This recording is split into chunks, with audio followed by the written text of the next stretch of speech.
इस science fiction और space exploration कहानी की शुरुआत होती है मंगल ग्रह को दिखाते हुए, जहाँ पर इंसान पहुंचना चाहते थे। बहुत सारी प्राइवेट ऑर्गेनाइजेशन ने चांद पर मैन मिशन तो कर दिया था, लेकिन अब उनका टारगेट था कि मंगल ग्रह पर अपने एस्ट्रोनॉट्स को भेजे। लेकिन ये सारी चीजें इतनी ज्यादा आसान नहीं होती, क्योंकि पृथ्वी और मंगल ग्रह के बीच का डिस्टेंस बहुत ज्यादा होता है। इस पूरे मिशन को कंप्लीट करने के लिए उन्हें बहुत सारी चीजों का ध्यान रखना होगा। इसीलिए अब एक प्राइवेट ऑर्गेनाइजेशन ने अपने कुछ एस्ट्रोनॉट्स को ट्रेनिंग देने का डिसाइड किया। ये कोई एक्चुअल स्पेस मिशन नहीं था, बल्कि एक सिमुलेशन होता है जिसमें कि कुछ एस्ट्रोनॉट्स को एक्सपीरियंस करने के लिए बंकर के अंदर रहना पड़ेगा, वो भी पूरे 1 साल तक। फिलहाल हमें उन सारे एस्ट्रोनॉट्स की टीम में से टियो नाम का एक आदमी दिखाया जाता है, जो कि पायलट होने के साथ साथ कैप्टन भी था। टियो की एक गर्लफ्रेंड होती है जिसका नाम एमिली होता है, लेकिन एमिली ने जाने अनजाने में टियो से ब्रेकअप कर लिया था। टियो को ये बात बिल्कुल अच्छी नहीं लगती और वो बहुत ही ज्यादा डिप्रेशन में रहने लगा। इन्हीं चीजों की वजह से टियो की एक आदमी से लड़ाई भी हो गई थी और उसे जेल में बंद कर दिया गया। अब यहाँ वॉल्टर नाम का एक बड़ा सा सीईओ, जो कि एक प्राइवेट ऑर्गेनाइजेशन चलाता था, वो टियो को आजाद करने के लिए आ गया। उसे टियो पर बहुत गुस्सा आ रहा होता है, लेकिन टियो उसकी टीम का कैप्टन था। अगर टियो ही नहीं होगा तो उसका मिशन नहीं हो पाएगा। वॉल्टर इसीलिए टियो को लेकर अपने उस मिशन की तरफ जाने लगा, जो कि ऑर्गेनाइज किया गया है। वहाँ पर वॉल्टर 4 एस्ट्रोनॉट्स के पैनल के साथ बैठा हुआ होता है, जो इस मिशन में आगे बढ़ेंगे। कई सारे बड़े बड़े मीडिया ऑफिशियल्स वहाँ पर आए हुए होते हैं इस न्यूज को कवर करने के लिए। हमें तो उस जगह पर टियो की वाइफ एमिली भी दिखाई गई। उनके साथ तो बग एंड पॉल नाम के 2 और एस्ट्रोनॉट मौजूद थे। यानी कि ये चारों एस्ट्रोनॉट ही अपने उस सिमुलेशन वाले मिशन को कंप्लीट करेंगे, जिससे वो अंदाजा लगा पाएंगे कि एक्चुअल मंगल ग्रह पर पहुंचने में कितनी ज्यादा एफर्ट्स लगने वाले हैं। वॉल्टर मीडिया ऑफिशियल्स को सारी बातें समझाता है कि हमारे ये चारों एस्ट्रोनॉट्स पूरे 1 साल तक इस बंकर में रहने वाले हैं। ये सिमुलेशन एक्सपेरिमेंट में वो सिर्फ इतना जानना चाहते हैं कि मंगल ग्रह तक पहुंचने के लिए हमारे एस्ट्रोनॉट्स तैयार हैं कि नहीं। अगर आगे कुछ रिक्वायरमेंट होगी तो हम उसके हिसाब से चेंज करते जाएंगे। सारी बातें डिसाइड हो चुकी थी और अब एस्ट्रोनॉट्स को उस बंकर में जाना था पूरे 1 साल के लिए। न्यूज चैनल वाले इसे कवर कर रहे होते हैं क्योंकि ये अब तक की सबसे बेस्ट न्यूज हो सकती है। वॉल्टर जो प्राइवेट कंपनी का सीईओ होता है, वो उन चारों एस्ट्रोनॉट्स को एक तरीके से धमकी देने लगा कि अगर ये मिशन फेल हुआ तो वो उनका करियर खत्म कर देगा। वॉल्टर ये इसलिए बोल रहा था क्योंकि उन्होंने इस मिशन के ऊपर काफी सारे पैसे लगाए। अब जब यहाँ सारे एस्ट्रोनॉट्स बंकर के अंदर जाने लगे थे तो वॉल्टर एमिली से कुछ आकर कहने लगता है। एमिली भी वॉल्टर की बात से राजी हो रही थी और इन चीजों को टियो ने पीछे से देख लिया था। उसे कुछ समझता नहीं, पर फिलहाल के लिए वो चारों उस बंकर के अंदर चले गए थे। बंकर के अंदर मैकेनिज्म लगाया जाता है कि वो सिर्फ बाहर से खोला जा सकता था,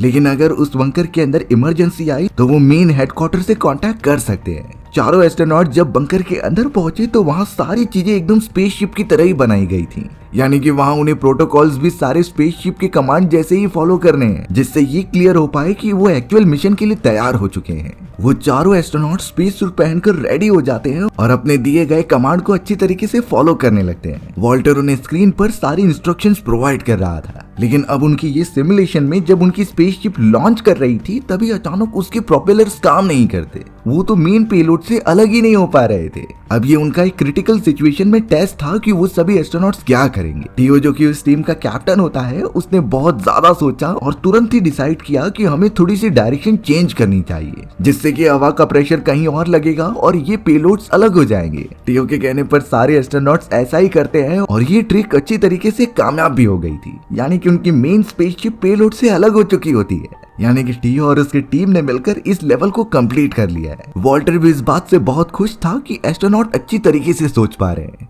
अब यहाँ पर उन्हें थोड़ा रेस्ट करने के लिए बोला गया और अपने अपने कमरे में जाने के बाद उन्हें कुछ अलग से गिफ्ट्स मिलते हैं। ये गिफ्ट्स वही थे जो उनकी लाइफ से जुड़े हुए होते हैं। उन चीजों को एक्सप्लोर करके चारों एस्ट्रोनॉट्स बहुत ही ज्यादा खुश हो रहे थे। अब हमें यहाँ पर एमिली के बारे में बताया गया, जो कि एक डॉक्टर होने के साथ साथ साइकोलॉजिस्ट भी थी। यानी उसका इस मिशन में काम होता है सारे एस्ट्रोनॉट्स की दिमागी हालत को चेक करते रहना और उन्हें अच्छी तरीके से एनालाइज करना, क्योंकि इस मिशन का पूरा मकसद यही था कि वो एस्ट्रोनॉट्स के हाव भाव को चेंजेस होता हुआ देखे। एमिली तो अपने हर एक मेंबर को अच्छी तरीके से गाइड कर रही थी और उनकी सारी हरकतें नोट डाउन करते जाती है। एमिली ने तो अब यहाँ टियो का बॉडी चेकअप करने के लिए बुलाया, पर उन दोनों के बीच अभी भी वो रिलेशन दिखाई दे रहा था। हमें यह बात पता चलती है कि टियो ने एमिली को शादी के लिए भी प्रपोज किया था, लेकिन एमिली ने किसी रीजन की वजह से मना कर दिया और वो रीजन उसे बताया भी नहीं। टियो को यही सारी बातें एक्सेप्ट नहीं हो रही होती हैं कि आखिर ऐसा कौन सा रीजन आ गया। पर एमिली ने उसे सिंपली बताया कि अभी हम एक इम्पोर्टेंट मिशन पे हैं, इसे खत्म करने के बाद ही हम अपनी पर्सनल लाइफ पर आ सकते हैं। पॉल तो अब अपना कैमरा निकालकर सारी चीजें रिकॉर्ड कर रहा था, क्योंकि ऐसा उसे करने के लिए बोला गया होता है। एक तरीके से उन एस्ट्रोनॉट्स को कहा गया था कि अपने माइंड को डाइवर्ट करके रखो, क्योंकि 1 साल का समय बहुत लंबा होने वाला है। थोड़ी देर तक बैठने के बाद एमिली उनके लिए एक सिरिंज लेकर आती है। ये इंजेक्शन एक अजीब तरीके का लिक्विड था जिसके बारे में उन्हें बताया नहीं गया होता। पॉल तो एमिली से पूछने लगा कि आखिर ये किस टाइप का लिक्विड है, हम इस तरीके से बिना इंस्ट्रक्शन के कैसे ये ले सकते हैं। पर एमिली ने साफ उन्हें बताया कि ये सफर बहुत लंबा है और इससे हम इंसानों की बॉडी बहुत बीमारियों के करीब आ सकती है, इसीलिए सीरम हमें अपने बॉडी में डालना होगा जिससे कि हम इम्यून रहें। टियो और बक को इससे कुछ प्रॉब्लम नहीं होती, जिससे कि अब पॉल भी मान चुका था। सभी अपने बॉडी में वो सिरिंज इंक्लूड कर लेते हैं और इम्यून हो जाते हैं। सभी एमिली पर आंख बंद करके भरोसा कर रहे थे, क्योंकि वो एक अच्छी साइकोलॉजिस्ट थी। लेकिन जब हमें रात का समय दिखाया गया तो पॉल एमिली के क्लोज आना चाहता था। एमिली ये बिल्कुल भी नहीं चाहती, इसीलिए पॉल को वहाँ से भेज देती है। जब ये बात टियो को पता चली तो उसे थोड़ा सा गुस्सा आने लगा। अगले दिन से वो सारे एस्ट्रोनॉट मेंबर्स अपने अपने काम में बिजी हो जाते हैं। पॉल तो एक्सरसाइज करते हुए वीडियो बना रहा था और वहीं बक दीवारों पर लाइनिंग खींच रहा था। टियो और एमिली भी अपने अपने काम में बिजी हो जाते हैं, जिससे वो अपना दिमाग कहीं और ही रखें। अब यहाँ पूरे 1 महीने बीत चुके होते हैं और उन्हें अभी से ही घुटन होने लगी थी। इन्हीं चीजों से दूर रहने के लिए एमिली उनके साथ अलग अलग गेम्स खिलाती थी, जिससे कि उनका मानसिक संतुलन ज्यादा बिगड़े न। वो सभी मिलकर ये सारी एक्टिविटीज परफॉर्म कर ही रहे होते हैं, लेकिन तभी अचानक उनकी मशीन्स में खराबी आने लगी। ये एक अलर्ट अलार्म सिस्टम बज जाता है, यानी कि उनका स्पेसक्राफ्ट बहुत ही मुसीबत में है। टियो और उसकी टीम तो यहाँ वॉल्टर से कनेक्ट करने की कोशिश कर रहे थे, क्योंकि ये तो एक सिमुलेशन है, इसमें आखिरकार कौन सी खराबी आ गई। पॉल अंदाजा लगाता है कि शायद हमारी स्पेसशिप सिमुलेशन के अंदर किसी एस्टेरॉइड बेल्ट से टकराई है, लेकिन बग ने कहा कि हमने सिमुलेशन में जो रूट चूज किया था वहाँ पर कोई भी एस्टेरॉइड बेल्ट नहीं मौजूद थी।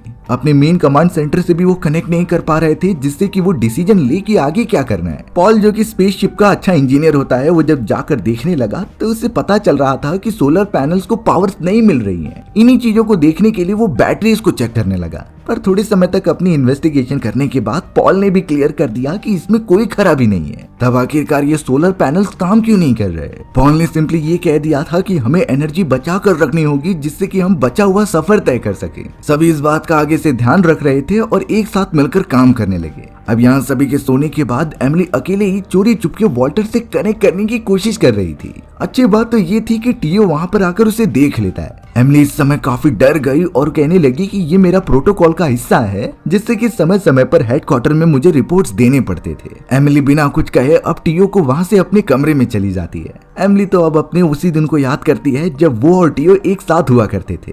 सब कुछ ठीक चल रहा था, लेकिन जब इस मिशन के बारे में उन्हें पता चला तब से ही एमिली ने टियो के साथ ब्रेकअप कर लिया। टियो को आज तक उसने एक्चुअल रीजन बताया ही नहीं होता। इस बात से शायद एमिली को भी बहुत दुख हो रहा होता है, पर वो अब कुछ नहीं कर सकती थी। धीरे धीरे समय बीतता चला गया और यहाँ पर उन्हें 4 महीने के ऊपर का समय हो चुका होता है। सभी अपने काम में बिजी रहते हैं और एमिली लगातार उनकी बॉडी में वो सीरम डालते जाती।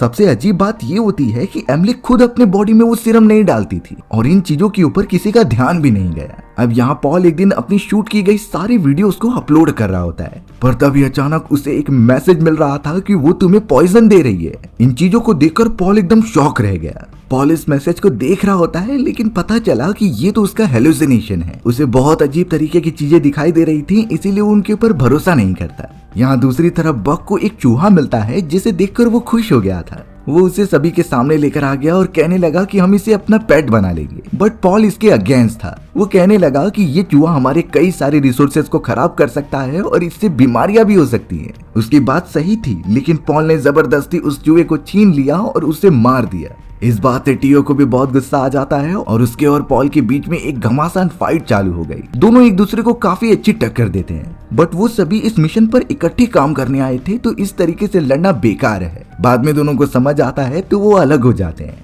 पॉल जब मार खाकर अपने कमरे में आ रहा था तो उसे बहुत गुस्सा आता है, पर उसने नोटिस किया कि उसके नाक से खून बह रहा है और अब धीरे धीरे ये खून पूरे शरीर से निकलने लगा होता है। पॉल बहुत ज्यादा डर गया और पैनिक होने लगा। वो तो मदद के लिए भी चिल्लाता है, पर जब थोड़ी देर बाद उसने अपनी आंखें खोली तो उसे कुछ नहीं हुआ था, यानी ये भी उसका हेलुसिनेशन है। अब तो वो अपने आप की चेकअप कराने के लिए एमिली के पास जाता है और उसे अपनी सारी कंडीशन बताता है, पर एमिली उसे यही सलाह देती है कि तुम पानी अच्छे से पियो, तुम्हारी बॉडी हाइड्रेटेड रहनी चाहिए, इसकी वजह से भी हेलुसिनेशंस आ सकते हैं। पॉल इन चीजों को समझ तो गया था, पर एक बार फिर से वो एमिली के क्लोज आने की कोशिश करने लगा। उसके अंदर का जानवर बाहर आने ही वाला था, लेकिन एमिली ने मना कर दिया। वो अब पॉल से कहीं दूर चली जाती है। पॉल अब वापस अपनी वीडियोस अपलोड कर ही रहा था, तभी नेटवर्क में कुछ इश्यू आता है। अब उसे एक और मैसेज दिखाई दे रहा था कि वो तुमसे नफरत करते हैं। पॉल इन चीजों को अपने से रिलेट कर लेता है, क्योंकि वो बहुत गरीब घराने से बिलोंग करता था और ये सभी उससे इसीलिए जलते थे क्योंकि वो उनमें से नहीं है। ये रेसिज्म पॉल को बहुत बुरा लगता था और इस बार तो वो एकदम पैनिक होकर कंप्यूटर्स को ही तोड़ने लग जाता है।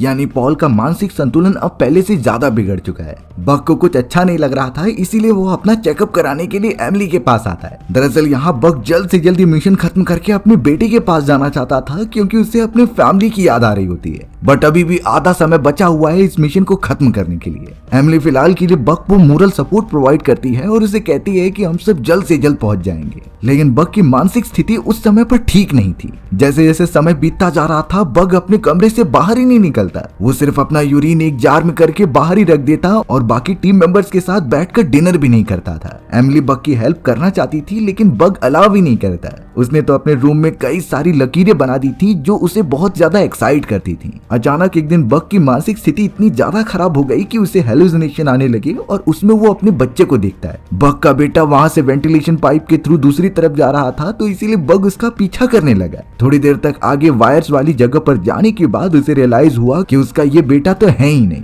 बात ये थी कि बग का बेटा बचपन में ही मर चुका था और अभी उसका मेंटल कंडीशन ठीक नहीं है, तो उसे वो दिखाई दे रहा है। इस बात से अंदाजा लगाया जा सकता है कि बाकी एस्ट्रोनॉट्स भी क्या फील कर रहे होंगे इतना समय बिताने के बाद। देखते ही देखते उन्हें 8 महीने बीत चुके थे और बहुत कम समय बचा हुआ था यहाँ से मिशन कंप्लीट करके बाहर निकलने में। पर अचानक अब बंकर के बाहर कुछ आवाजें आने लगी। ये आवाजें इस तरीके से सुनाई दे रही थी कि कोई अंदर आने की कोशिश कर रहा है, लेकिन टीओ ने साफ कह दिया कि हम ऐसा नहीं कर सकते, हमें प्रोटोकॉल्स के हिसाब से चलना है और 1 साल बाद ही ये बंकर ओपन होगा। उन्होंने इन चीजों को इग्नोर तो कर दिया था, पर बाहर की तरफ कौन था और वहाँ के हालचाल क्या थे इस बारे में उन्हें बिल्कुल नहीं आइडिया। ताज्जुब की बात ये थी कि उनका कांटेक्ट अभी भी हेडक्वार्टर से नहीं हुआ था। वो लोग किसी भी तरीके से दिन खत्म होने का इंतजार करते थे। अब अचानक पॉल और टीओ जब कॉमन एरिया में थे, तो वहाँ सीलिंग की तरफ से एक आदमी आ गया था। उसका चेहरा बहुत ही खतरनाक दिख रहा होता है, जिससे वो लोग चिल्लाने लगे। शुरुआत में लगा कि ये उनका कोई हेलुसिनेशन हो सकता है, बट वो आदमी ऊपर से नीचे उतरकर गिर गया और वहीं बेहोश हो गया। एमिली, टीओ और बाकी लोग उस आदमी को मेडिकल रूम में लेकर जाते हैं और उसकी टेस्टिंग करने लगते हैं। उन्हें नहीं समझ रहा था कि इस तरीके के आदमी बिना परमिशन के अंदर कैसे घुस गया। ये बिल्कुल भी प्रोटोकॉल्स के खिलाफ है और इसके अगेंस्ट कार्रवाई होनी चाहिए। यहाँ सोते समय टीओ को अचानक सांस लेने में प्रॉब्लम हो रही होती है, इसीलिए वो बहुत ही ज्यादा फ्रस्ट्रेटेड वे में एमिली से मिलने के लिए जाता है, पर एमिली खुद बेहोश हो चुकी थी। वो तो एकदम से सांस लेती ही नहीं है। टीओ ने जल्द से जल्द एमिली को सीपीआर दिया, जिससे कि थोड़ी देर में वो होश में आ गई।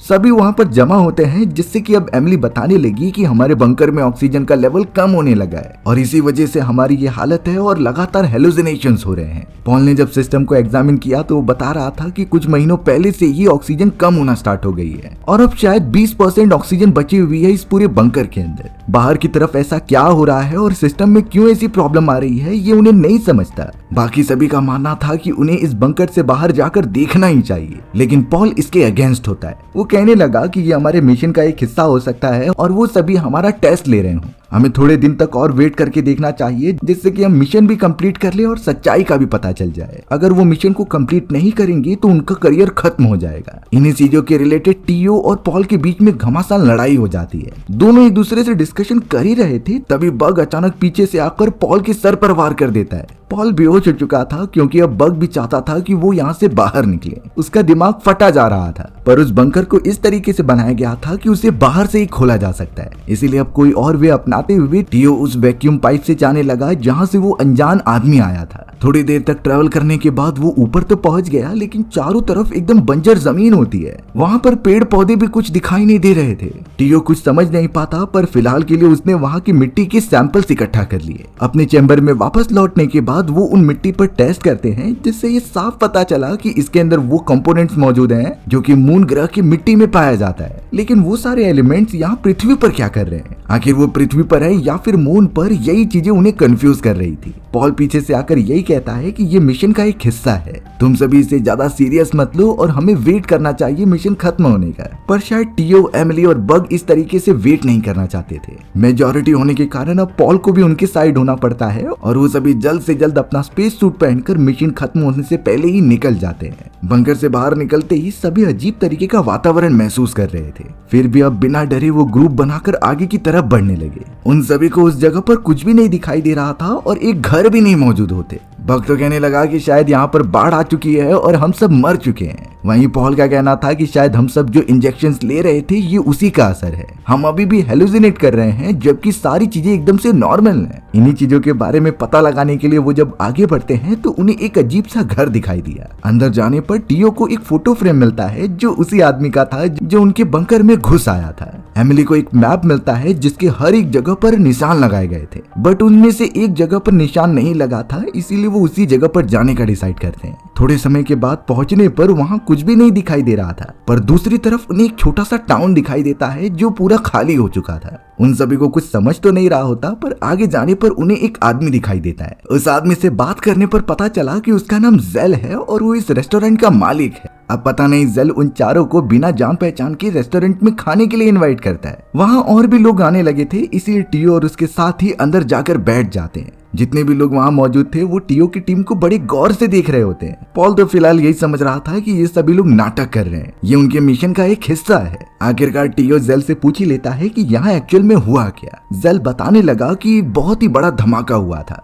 चांद पृथ्वी से टकरा गया और पूरी तरीके से डिस्ट्रॉय हो गया। एनवायरनमेंट में बहुत बुरी तरीके से चेंजेस हुए और बहुत ही कम लोग बचे हुए थे। पॉल तो पहचान जाता है कि इन लोगों को तो उसने प्रेस कॉन्फ्रेंस में देखा था, यानी कि ये न्यूज रिपोर्टर्स हैं, और अब तो वो कंफर्म हो गया था कि ये सभी एक नाटक कर रहे हैं। वो बिल्कुल भी जेल की बातों पर भरोसा नहीं करता, लेकिन जेल ने भी उनकी सुरक्षा का ठेका नहीं लिया है। उसने कहा कि तुम सभी आज रात यहाँ पर रुक सकते हो। अब यहाँ पॉल और उसके बाकी मेंबर्स को बहुत भूख लगी हुई थी, तो वो वहाँ पर रुक जाते हैं और एक बार में चले जाते हैं। वहाँ पर वो भरपेट खा तो रहे थे, लेकिन अभी भी उनके मन में डर था। पॉल अब यहाँ बार काउंटर पर जाता है तो उसकी नजर एक लड़की पर पड़ी। वो तो उसके साथ भारी भरकम फ्लर्ट करने लगा और अब वो लड़की भी उसे भाव देती है, जिससे कि वो एक दूसरे कमरे में चले गए। पर थोड़ी देर तक पॉल वापस आता ही नहीं। टियो और उसकी टीम थोड़ा सा डर गई थी, इसीलिए वो पॉल को ढूंढने के लिए उसी रेस्टोरेंट में गए। टियो, एमिली और बग तो उसी जगह पर रुकने का डिसाइड करते हैं, पर बग की हालत खराब लग रही थी। अब जब यहाँ रात होने पर बग वॉशरूम जाता है तो उसे एक अजीब तरीके की जानकारी पता चली। उसने ये नोटिस किया कि इस पूरी जगह का ओनर तो कोई और ही है। फिर जेल नाम का ये आदमी कैसे क्लेम कर रहा है कि ये रेस्टोरेंट उसका है। बग अब ये सच्चाई बताने के लिए अपने साथियों के पास जाने तो लगा, पर उस समय पर उसे हेलुसिनेशन ही हो रहे थे अपने बच्चे के। उसे अपना बेटा हर जगह दिखाई दे रहा था, जिससे वो परेशान होने लगा। पर अचानक उसके सामने जेल आ जाता है, जो कि अब बग को वहीं पर रोक ले रहा था। हमें तो सिर्फ बग के चिल्लाने की आवाज आने लगी और सीन यहीं पर कट हो गया। टियो और एमिली जब आराम करके उठते हैं तो उन्हें बग भी नहीं दिखाई दे रहा होता। वो सब जब जेल से जाकर पूछने लगी तो जेल कहने लगा कि तुम दोनों यहाँ पर अकेले ही आए थे, तुम्हें जरूर हेलुसिनेशन हो रहा है और तुम्हारी तबीयत खराब हो रही है। टियो को यह मजाक बिल्कुल भी अच्छा नहीं लगता और वो तुरंत ही अपने दोस्तों के बारे में पूछता है, पर जेल सिर्फ इतना कह रहा था कि तुम्हें वापस अपने बंकर यानी स्पेसशिप में चले जाना चाहिए। अब ये बातें जेल को कैसे पता चली, इसी वजह से टियो और एमिली काफी शॉक हो जाते हैं। जेल ने तो अब उन दोनों को धमकाना स्टार्ट किया और एक चाकू दिखाते हुए यहाँ से चले जाने के लिए कहा। टियो और एमिली जब वहाँ से बाहर की तरफ आते हैं तो बहुत तेज हवाएं चल रही थी और इसी पूरे प्रोसेस में एमिली और टियो एक दूसरे से अलग हो जाते हैं। टियो तो एक और चैम्बर में आ गया जहाँ बहुत तेज चिल्लाने की आवाज आ रही थी। वो अंदर जाकर जब चेक करता है तो केज के अंदर वही आदमी मौजूद था जो उनके लास्ट टाइम बंकर में आया था। टियो ने इंसानियत के नाते उस आदमी को वहाँ से निकाल तो दिया, पर वो आदमी कहने लगा कि वो सब हमें खत्म कर देंगे। उस जगह पर एक लेडी भी होती है जो टियो के पास आकर चली गई थी, पर टियो ने नोटिस किया कि उसने तो उसके पेट पर एक चाकू मार दिया है। इससे टियो को बहुत ज्यादा ब्लीडिंग होने लगी और वो बहुत कमजोर होकर बाहर निकल गया एमिली को ढूंढने के लिए। लकीली एमिली उसे मिल जाती है और वो दोनों उसी रेस्टोरेंट में वापस आ गए। एमिली के पास एक फर्स्ट एड किट होता है जिसे वो निकाल कर टियो को ठीक करने लगी, पर टियो नहीं समझ पाता कि ये फर्स्ट एड किट तो उनके पास था ही नहीं। टियो तो अब एमिली से एक सच्चाई पूछने लगा कि मिशन में आने से पहले वॉल्टर ने तुमसे क्या कहा था। एमिली को ये सच्चाई बतानी पड़ती है और वो कह रही थी कि वॉल्टर ने एमिली को टियो से ब्रेकअप करने के लिए कहा था, क्योंकि वॉल्टर नोटिस करना चाहता था कि इस डिप्रेशन में भी टियो अपना मिशन कंप्लीट कर भी पाएगा कि नहीं। अगर एमिली ऐसा नहीं करती तो उसे जॉब से निकाल देते। टियो को जब ये बात पता चली तो वो एमिली से बहुत डिसअपॉइंटेड होता है, लेकिन ये वो समय नहीं था आपस में डिस्कस करने का। एमिली और टियो तुरंत ही निकल पड़े थे अपने बंकर की तरफ जाने के लिए, क्योंकि उनके बाकी दो दोस्त वहीं पर हो सकते हैं। अंदर जाकर देखने पर उन्हें बग और पॉल दोनों में से कोई नहीं मिलता। टियो यह समझ चुका था कि जरूर जेल और उसके सभी लोग हम पर हमला करने आएंगे, इसीलिए वो ऊपर वाले रास्ते पर जाकर उस हैच को बंद करने चला जाता है। बाहर की तरफ एक आदमी से टियो की हाथापाई भी हो गई थी। दोनों एक दूसरे से भारी भरकम तरीके से लड़ते हैं, पर टियो उसे मारकर नीचे आ जाता है। चौंकाने वाली बात थी कि जेल और उसका एक साथी भी अंदर आ चुके थे। जेल तो एमिली की तरफ बढ़ रहा होता है उसे चोट पहुंचाने के लिए, लेकिन तब तक टियो वहां पर आ गया था। टियो और जेल एक दूसरे को डैमेज पहुंचाने लगे और अब तो चाकू भी निकाल लेते हैं हमला करने के लिए। टियो यही पूछ रहा था कि उसने उसके बाकी दोस्तों के साथ क्या किया। जेल एकदम शांतिपूर्वक भाव से बताता है कि वो सभी टाउन में सुरक्षित हैं, अगर तुम चाहो तो वहां जाकर देख सकते हो। लेकिन टियो को जेल के ऊपर जरा भी भरोसा नहीं था, इसीलिए उसने मौका देखकर तुरंत ही उस पर हमला कर दिया। टियो पहले से घायल होने के कारण वो अच्छी तरीके से लड़ नहीं पाता और जेल उसे खत्म करने के लिए आगे बढ़ता है, पर अचानक पीछे से एमिली आकर एक चाकू की मदद से जेल की जान ले लेती है। जेल अब मर चुका था। अगले ही मोमेंट में टियो और एमिली को एक आवाज सुनाई देती है जो वॉल्टर की ही थी। वो अलार्म 1 साल पूरा होने का समय था। वॉल्टर कॉन्ग्रेचुलेट कर रहा होता है कि तुम सभी ने ये मिशन पूरा कर लिया है। धीरे धीरे वो बंकर का हैच ओपन होने लगा और वहां से रोशनी निकलती है, लेकिन आखिर वहां बाहर की तरफ क्या था और ये सारी चीजें एक सिमुलेशन थी या फिर रियलिटी, ये चीजें अच्छी तरीके से बताई नहीं जाती। वॉल्टर को जो चीजें जाननी थी उसे वो पता चल चुका है और अब धीरे धीरे टियो और एमिली बाहर निकलते हैं। ये कहानी भी इसी सस्पेंस के साथ यहीं खत्म हो जाती है। सो व्यूअर्स, आपको ये स्टोरी कैसी लगी कमेंट सेक्शन में बताना भूलना मत। और अगर आपको मेरा एक्सप्लेनेशन 1% भी अच्छा लगा होगा ना तो वीडियो को लाइक एंड चैनल को सब्सक्राइब जरूर कर देना। मिलते हैं इसी तरीके की मजेदार वीडियोस में, तब तक के लिए बाय बाय।